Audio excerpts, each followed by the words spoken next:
La préparation de la COP 21 et cette éclaircie pour une source d'énergie inépuisable. Pendant longtemps, les panneaux solaires, les panneaux photovoltaïques ont été considérés avec un intérêt poli, sans plus. Ils étaient trop chers, trop peu fiables pour une électricité trop difficile à stocker et à transporter.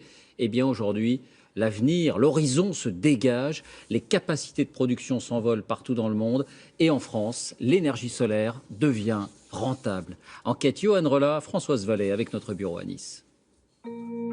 Discrètement posés sur nos maisons, nos bâtiments publics, sur les toits de nos entreprises, ou même désormais dans nos champs, alignés par milliers sur des centaines d'hectares.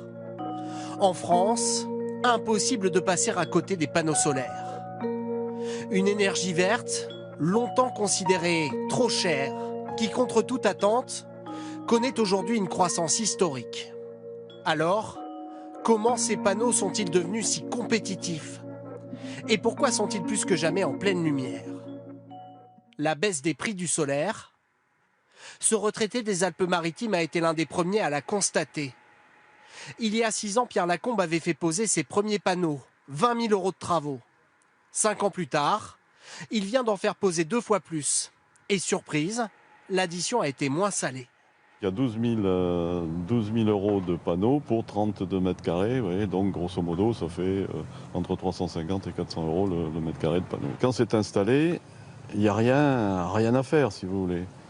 Il fait beau, ça produit. Il fait pas beau, ça produit pas, mais ça produira le lendemain. Des panneaux moins chers qui seront rentabilisés en seulement 10 ans. Chaque fois qu'il y a un boiteur de produits, craque, il y a un petit flash. Car depuis 2010, le solaire s'est transformé en bonne affaire. Au total, le prix des panneaux a été divisé par 5. Le prix de la pose, beaucoup plus rapide, a été divisé par 2. Une baisse qui fait aussi toute la différence pour les entreprises. Il y a 1 an, le patron de cette brasserie a dû refaire sa toiture. Mais plutôt que d'opter pour de nouvelles tuiles... Donc là, vous pouvez voir une partie des panneaux solaires, des panneaux photovoltaïques qui ont été installés sur le site de la brasserie. Donc on a environ 150 mètres carrés sur cette toiture et un ensemble de 1000 mètres carrés qui a été installé sur l'ensemble du site. On a une production de 170 kW, ce qui est plus que ce que je consomme sur la brasserie. Cette électricité, Hubert Rabourdin ne la consomme pas, il la revend à EDF. 15 centimes le kilowattheure, tout est enregistré ici. Au courant de la journée, on peut voir qu'il y a eu une augmentation et que maintenant on est vraiment sur la fin, ils ne vont pas tarder à s'arrêter. Après c'est variable suivant les mois de l'année et suivant l'ensoleillement. Variable, mais rentable. Avec cet ingénieur, le patron a fait ses comptes. En 12 ans, tous les travaux seront remboursés. Et les panneaux solaires lui rapporteront plus de 20 000 € par an. Ah oui, qui dit que vous avez la bonification de 10%. Voilà. Sans baisse des prix, cette opération aurait été impossible. Pour mon entreprise, investir 250 000 €, ça c'était réalisable, avec l'aide d'une banque bien évidemment. Investir il y a 5 ans 1,2 million, c'était quand même beaucoup plus difficile et je ne suis pas sûr que les banques m'auraient suivi il y a 5 ans sur des montants pareils. Plus compétitive, l'énergie solaire pourrait même devenir incontournable dans tous les foyers français.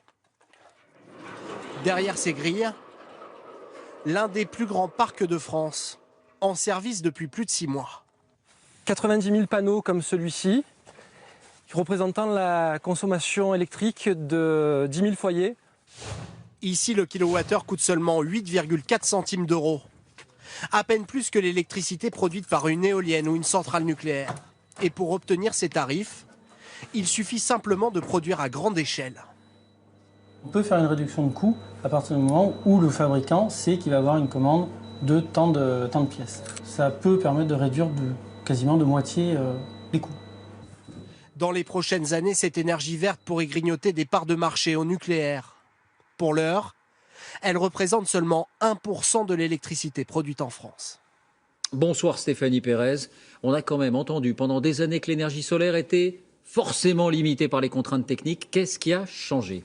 Alors, ce qui est en train de changer, tout d'abord, c'est le stockage. Parce que, par définition, ces panneaux solaires qui sont installés sur les toits des maisons, ils fonctionnent en plein jour quand il y a de la lumière. Alors, pour stocker, il y a des batteries.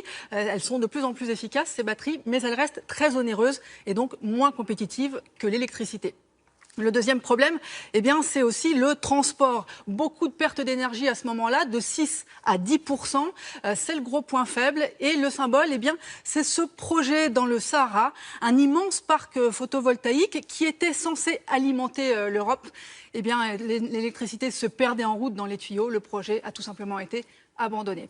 Le troisième point à améliorer, c'est la surface des panneaux eux-mêmes parce qu'ils sont très grands, ces panneaux, et l'idée, c'est de les réduire. Pour l'instant, on utilise du silicium. La prochaine génération de cellules, ce sera des matériaux plus petits, plus efficaces. Et parmi les projets à long terme, en voici un. Ce sera une route solaire, un revêtement composé de mini-cellules photovoltaïques sur des dizaines de kilomètres pour alimenter les villes, les nouvelles autoroutes du soleil, en quelque sorte. Merci Stéphanie. En bref, un mot de l'avenir.